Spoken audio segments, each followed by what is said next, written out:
Abra sua Bíblia, Lucas capítulo 2. Lucas capítulo 2. Vamos tentar estudar o capítulo 2 nesta manhã.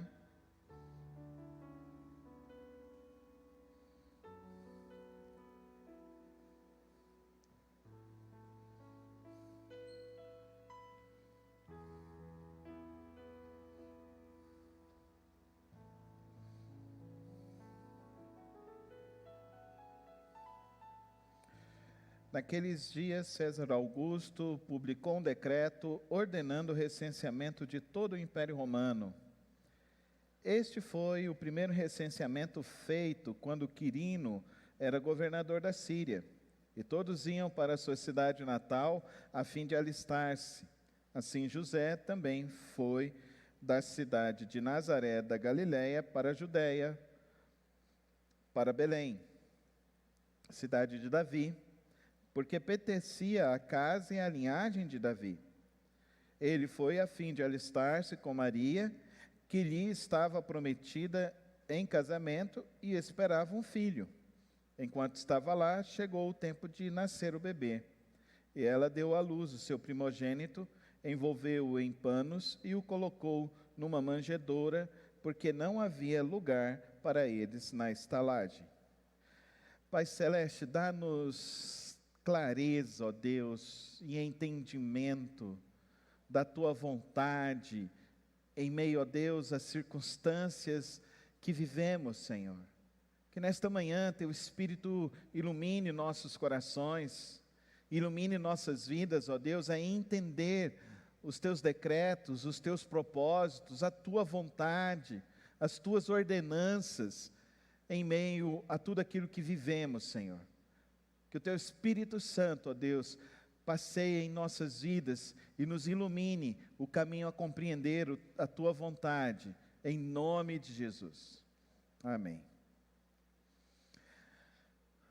Neste verso, que cai propiciamente neste dia, parece até uma santa coincidência, né, queridos irmãos, diante de tudo que aconteceu essa semana, dos decretos que foram vergonhosamente votados na instância maior da justiça brasileira, quando 9 dos seus ministros contra 2, dizem então que os decretos municipais podem fechar as igrejas. Então, eles rasgaram a nossa Constituição.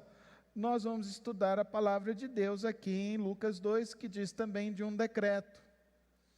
E a palavra de Deus nos demonstra algumas coisas nesse texto. O decreto era um recenseamento que nunca havia ocorrido em toda a história. Então, César Augusto é esse déspota que depois vai ser morto por Otávio, seu irmão, e depois Otávio assume, e depois Otávio vai ser morto por Herodes. Olha que coisa, só tragédia nessa família. Então, a primeira coisa que nós precisamos entender aqui nesse texto, que o povo de Deus, ele se submete aos decretos humanos. Primeira coisa, José então pegou sua esposa, mesmo estando grávida, mesmo estando próxima de dar à luz, ele vai lá e cumpre os decretos. O Senhor Jesus, depois lá em Mateus 18, ele vai falar, o que é de César, o que é de Deus, nos dizendo então, que os decretos humanos, eles não devem ser empecilho para que eu e você viva na vontade de Deus. Dá para você entender? Uma coisa são os decretos humanos, outra coisa é o decreto de Deus e a vontade de Deus. Eu e você precisamos ter esse entendimento muito claro de que mesmo o decreto humano, parecendo ser distante da vontade de Deus, Deus continua sendo Deus. Fala comigo, Deus continua sendo Deus. Fala com fé, igreja. Não importando a circunstância que eu e você venhamos a viver. Mesmo que isso implique você ter que sair da sua residência, da sua terra, com a sua esposa grávida, ir para um lugar, e chegando lá nesse lugar, não tem estalagem, não tem lugar para receber você e a sua esposa de uma maneira digna. Deus continua sendo Deus. Eu quero dizer para a igreja hoje, mesmo se vierem a dizer que a igreja não vai poder se reunir, a igreja, ela deve continuar se reunindo, não apenas virtualmente. Eu quero trazer essa tônica para os irmãos, não é só virtualmente. A igreja, ela é real porque são pessoas. O Senhor Jesus, ele se reunia com seus discípulos, ele sentava com seus discípulos, ele conversava com seus discípulos, ele partia o pão com seus discípulos. Então a igreja deve se reunir pessoalmente, porque nós nos reunimos para viver aquilo que Atos 2 nos diz. E uma coisa ficou clara esta semana: Deus continua falando. Tanto o discurso do Aras, quanto o discurso do Dr. André, nós vimos a palavra de Deus sendo exposta na Câmara Suprema, em que não se dobraram a palavra de Deus. E todo aquele que não se dobra a palavra de Deus, saiba que ele agora está na pena da justiça divina. E ai daquele que cai na pena da justiça divina. Eu não tenho vergonha e medo nenhum de dizer daqueles que caem na pena da justiça divina. Aguarde e veja o que Deus pode fazer, e o que Deus irá fazer. É assim que nós precisamos ter temor e tremor diante de Deus. E lá, o Dr. André fez uma explanação fantástica. Se você não assistiu, recomendo você assistir, porque ele fala de Atos 2, que a igreja se reunia unanimemente nas suas casas e no pátio do templo. Vou falar pelo terceiro final de semana. Se você não assistiu o filme Paulo, assista, porque você vai entender então o que é o culto a Deus. O que é reunir com o povo de Deus, porque aqueles irmãos estavam reunidos num local e eles estavam sendo perseguidos, e eles se reuniam para louvar, adorar e testemunhar do poder de Deus e da graça de Deus. Por isso a igreja não deve medir esforços de lutar pela sua comunhão, amém, igreja? Nós precisamos lutar pela comunhão com o povo de Deus. Se falarem, pastor, não pode abrir a igreja, sabe o que nós vamos fazer? Nós vamos marcar lá no terminal Cruzeiro, para que todos nós possamos entrar em um ônibus, 2 ônibus, os irmãos tocam violão, vão chegar lá e nós vamos cantar louvores a Deus, porque se não pode aqui, não vão nos impedir em nenhum outro lugar, amém, igreja? Nós vamos marcar em qualquer outro mercado que estiver aberto. Nós vamos nos encontrar no Tatico, e nós vamos lá no Tatico para pegar e cantarmos com o violão, cantarmos e termos até o momento da pregação, e se Deus quiser e tocar no coração, até o momento do apelo, para que as pessoas se convertam. É assim que a igreja precisa estar preparada.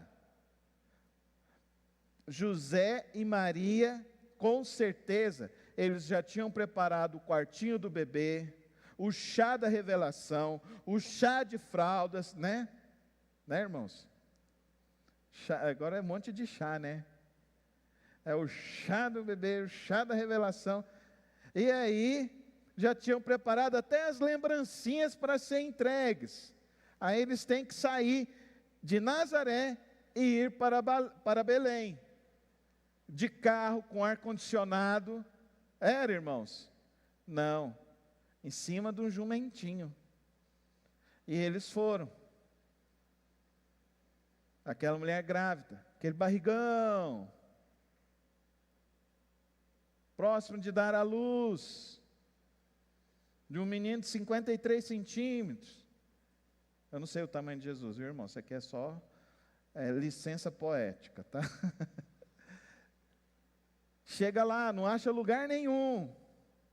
Ele esmoreceu, ele reclamou, ela reclamou, ela brigou com o marido? Não.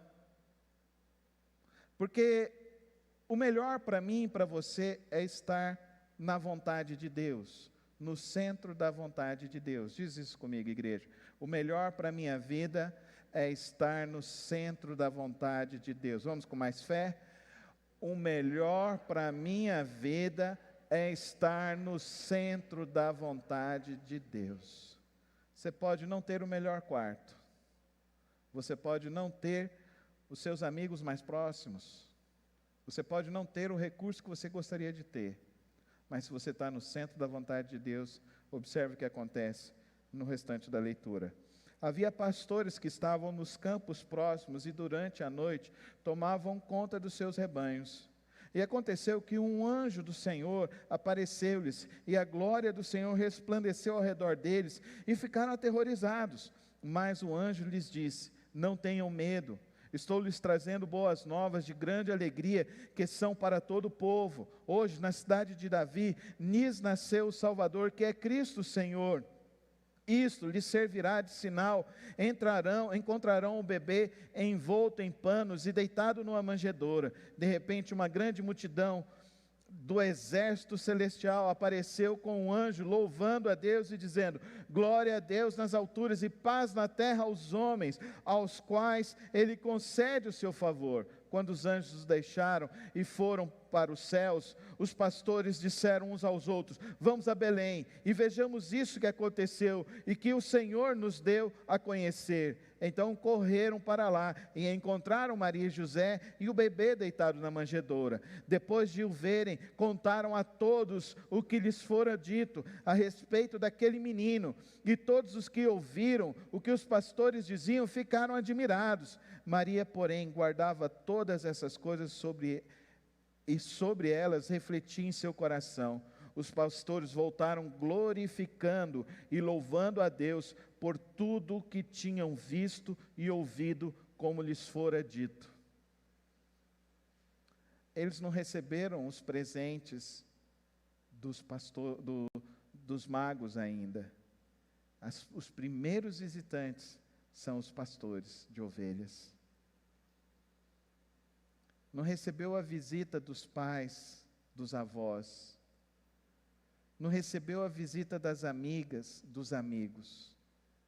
Deus preparou pastores que tinham uma mensagem sobrenatural e poderosa, que Maria e José já haviam recebido de um anjo. E agora os pastores chegam e falam: recebemos uma mensagem dos anjos. Eles estão ali, no estábulo, sem recurso, mas eles estão ali maravilhados. Você quer ficar maravilhado na sua vida? Quantos aqui querem ficar maravilhados? Então fica na vontade de Deus. Deus faz maravilhas para aqueles que querem viver na vontade dEle. Amém, irmãos? E as maravilhas de Deus não são as maravilhas da terra, são maravilhas sobrenaturais, poderosas, iluminadas. São maravilhas que você conhece da graça, da misericórdia, da bondade, da força sobrenatural que Deus dá, de recursos que Deus disponibiliza, que sem que você pudesse imaginar. Eu fico imaginando que esses pastores devem ter levado, então, leite de cabra, deve ter levado um carneirinho recém-cortado, deve ter levado alguns pães, para que ali pudesse haver, então, alimento para José e Maria, para que Maria, então, pudesse cuidar. Talvez até eles levaram já ali preparado uma lã das ovelhas para que o Senhor Jesus pudesse ser colocado. Deixa eu te falar uma coisa, querido irmão e querida irmã. A batalha que nós estamos enfrentando aqui não é para não pegar Covid. Coloca isso no teu coração. A batalha que eu e você enfrentamos na vida não é para não pegar Covid. A batalha que eu e você enfrentamos é se nós confiamos no Deus Todo-Poderoso ou não. Essa é a grande batalha. A batalha não é se a gente vai ficar doente ou não vai ficar doente. A batalha é que se não ficando doente, a gente fica em Deus. E se ficando doente, a gente fica em Deus. E se alguém no próximo nós fica doente, a gente fica em Deus. E se alguém próximo de nós morre, a gente ainda continua ficando em Deus. Amém, irmãos? Essa é a nossa batalha. A nossa batalha é espiritual. A nossa batalha é verdadeira. A nossa batalha é que chegou o Salvador. Não é isso que ele diz? Chegou o Salvador. Chegou aquele que traz o favor para as nossas vidas. E esse é Jesus Cristo. Amém, igreja? Mas continua comigo. José e Maria passam por essa dificuldade, sim ou não? Se ele passa por essa dificuldade, se agora eles recebem Jesus, agora, o que eles vão continuar fazendo na vida deles agora? Observe. Completando-se os 8 dias para a circuncisão do menino, foi-lhe posto o nome Jesus, o qual lhe tinha sido dado pelo anjo antes dele nascer. Completando-se o tempo da purificação deles, e de acordo com a lei de Moisés, José e Maria o levaram a Jerusalém para apresentá-lo ao Senhor, como está escrito na lei do Senhor: todo primogênito do sexo masculino será consagrado ao Senhor, e para oferecer um sacrifício de acordo com o que diz a lei do Senhor, 2 rolinhas ou 2 pombinhas. Havia em Jerusalém um homem chamado Simeão, que era justo e piedoso, e que esperava a consolação de Israel, e o Espírito Santo estava sobre ele. Fora-lhe revelado pelo Espírito Santo que ele não morreria antes de ver o Cristo do Senhor. Movido pelo Espírito, ele foi ao templo. Quando os pais trouxeram o menino Jesus para lhe fazer o que requeriria o costume da lei, Simeão tomou nos braços e louvou a Deus, dizendo: ó soberano, como prometestes, agora podes despedir em paz o teu servo. Pois os meus olhos já viram a tua salvação, que preparaste à vista de todos os povos, luz para a revelação aos gentios e para a glória de Israel, teu povo. O pai e a mãe do menino estavam admirados com o que fora dito a respeito dele. E Simeão os abençoou e disse a Maria, mãe de Jesus: este menino está destinado a causar a queda e o soerguimento de muitos em Israel, e a ser um sinal de contradição, de modo que o pensamento de muitos corações será revelado. Quanto a você, uma espada atravessará a sua alma. Estava ali a profetisa Ana, filha de Fanuel, da tribo de Azer. Era muito idosa, tinha vivido com seu marido 7 anos depois de se casar, e então permanecera viúva até a idade de 84 anos. Quando deixava o templo, adorava a Deus, jejuando e orando dia e noite. Tendo chegado ali, naquele exato momento, deu graças a Deus e falava a respeito do menino a todos os que esperavam a redenção de Jerusalém. Depois de terem feito tudo o que era exigido pela lei do Senhor, voltaram para a sua própria cidade Nazaré, na Galiléia. O menino crescia e se fortalecia, enchendo-se de sabedoria, e a graça de Deus estava sobre ele. Esse episódio é um episódio muito importante para a história da igreja, principalmente para nós, porque nesse trecho de Lucas, que não aparece em Mateus, não aparece em Marcos, não aparece em João, nós vemos a promessa maravilhosa de que esse evangelho, a vinda de Jesus, era para nós que somos os gentios. Eu quero que você entenda aqui nesta manhã, querido irmão e querida irmã, a minha vida, a sua vida, ela é destinada a um propósito divino. Eu e você temos uma missão a cumprir neste mundo.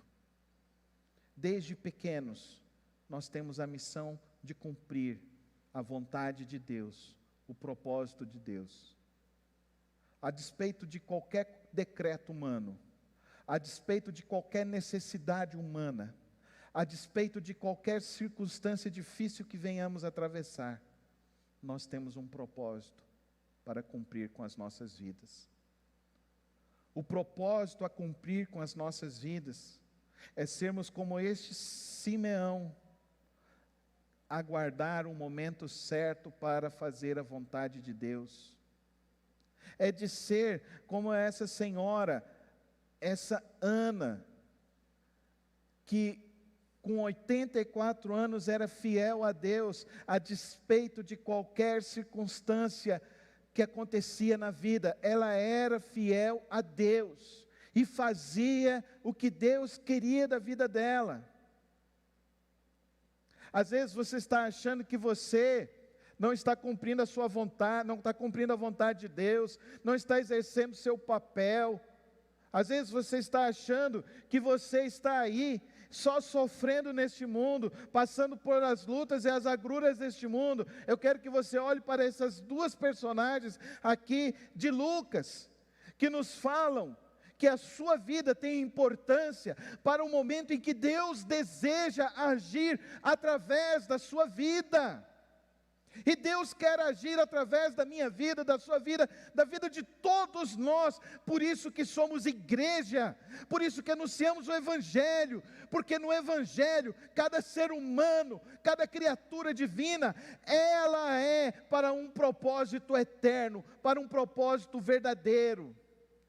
Nem que seja só para você atestar, isso está acontecendo para cumprir conforme o que Deus está dizendo. E através desse seu atestado, de você dizer de que é melhor estar na igreja, de que é melhor servir a Deus, você está dizendo e proclamando para milhares e milhares de gerações que às vezes nem vão saber. Às vezes é você que está aqui hoje, está fortalecendo a vida de algum irmão. Talvez você está achando assim, eu não estou fortalecendo ninguém. Eu quero te dizer, uma pessoa você está fortalecendo aqui nesta manhã, que é a minha vida. Porque quando eu venho aqui para anunciar a palavra de Deus, eu quero que os irmãos estejam aqui, para que possamos anunciar a palavra de Deus para toda a eternidade, para a mudança de vidas, para a mudança de pessoas. Porque eu creio nesse Evangelho que modifica, eu creio nesse Evangelho que liberta, eu creio em Jesus, nesse Jesus maravilhoso, nesse Jesus que se faz presente quando a gente está na dificuldade, nesse Jesus que se faz presente na nossa dificuldade. Eu creio nessa palavra, eu creio nessa promessa. E eu quero te dizer, querido irmão e querida irmã, nesta manhã, esta igreja está completando 20 anos que eu tenho tido o privilégio de ser o pastor desta igreja. Já passamos muitas lutas, passamos momentos muito difíceis, já houveram dias em que eu pensei em desistir, já houveram dias em que minha esposa me viu chorando e pranteando dentro da minha casa, pensando em desistir, pensando em largar o ministério, mas graças a Deus, porque Deus sempre tem colocado alguns Simeões do meu lado, algumas Anas do meu lado, algumas pessoas que creem no Evangelho de Jesus, que creem que a despeito de decretos humanos, nós estamos aqui para fazer o propósito de Deus. A gente vive para isso, irmão. Para de ficar preocupado com pandemia, preocupado com essas coisas, e se preocupa única e exclusivamente em fazer a vontade de Deus, em fazer o plano de Deus, em fazer o querer de Deus. O restante do capítulo, Jesus cresceu, com 12 anos ele volta na festa da Páscoa, lá em Jerusalém, seus pais estão indo embora, cadê Jesus? Eles voltam, e encontram Jesus conversando com as pessoas mais maduras do templo. E as pessoas estão ali vendo Jesus explicando para eles a palavra de Deus. Jesus tinha apenas 12 anos. Quando me perguntam, pastor, o senhor batiza com que idade? Com a idade que a criança quiser se batizar. Com a idade que a criança disser, eu creio em Jesus e eu vou viver para Jesus. Se Jesus estava lá no templo, e os sábios estavam se curvando a Jesus, Você acha que o Espírito Santo mudou? Para mim não. Para mim ele levanta. Eu me converti aos 9 anos. Me batizei aos 11. E sempre buscando a Deus, fazendo a vontade de Deus. Não importa decretos humanos. Se nós tivermos que cumprir, nós vamos cumprir. Mas eu vou cumprir sempre a vontade de Deus, irmão. É isso que eu te convido nessa manhã. Viver para fazer a vontade do nosso Deus. Não importando a circunstância, não importando as dificuldades. Fazer a vontade de Deus. Se entender como parte integrante, essencial do projeto de Deus na terra. Se entenda assim, querido irmão e querida irmã. Nós não precisamos de títulos, por isso que eu falo, não precisa nem me chamar de pastor. Nós não precisamos de títulos. Títulos são coisas humanas, coisas da religião. Mas eu quero que você se entenda isso. A gente celebrou a semana passada a Páscoa. Cristo morreu, ressuscitou. E Ele falou, o meu sangue agora limpa vocês do pecado, da mancha, das coisas. Para que vocês tenham o Espírito Santo de Deus. E o Espírito Santo de Deus, ele chega na tua vida quando você crê em Jesus Cristo. Quando você quer viver para Jesus. E aí você se torna parte integrante desse projeto. Que ninguém na face da terra será capaz de destruir a igreja e o reino do Senhor Jesus Cristo. Ninguém. Ele reina e reinará para todos sempre. Eu te convido a fazer parte desse projeto. Não é projeto de Carlos, não, é projeto de Jesus, é projeto do reino de Deus. O Espírito que está em mim está em ti. É o mesmo Espírito. A unção que está em mim está em ti. É a mesma unção. O poder que está sobre mim está sobre você. Então levanta a sua mão, ore pelos enfermos. Abra sua boca e fala que as filosofias, as mentes serão libertas. Testemunhe da graça de Deus e livre as pessoas da escravidão da religião. É isso que esse mundo está precisando. Está precisando do Evangelho de Jesus. Fique em pé comigo, você que quer viver essa aventura fantástica de fazer a vontade de Deus. E ora assim no teu coração nessa hora. E diz assim, Senhor, aqui está a minha vida, Senhor. Assim como José, Maria, Simeão e Ana resolveram fazer a tua vontade. Aqui está a minha vida, Senhor, para fazer a tua vontade, a despeito dos decretos humanos, a despeito das dificuldades, a despeito das necessidades. Aqui está a minha vida para fazer a tua vontade. Toma-nos, Senhor, em nome de Jesus.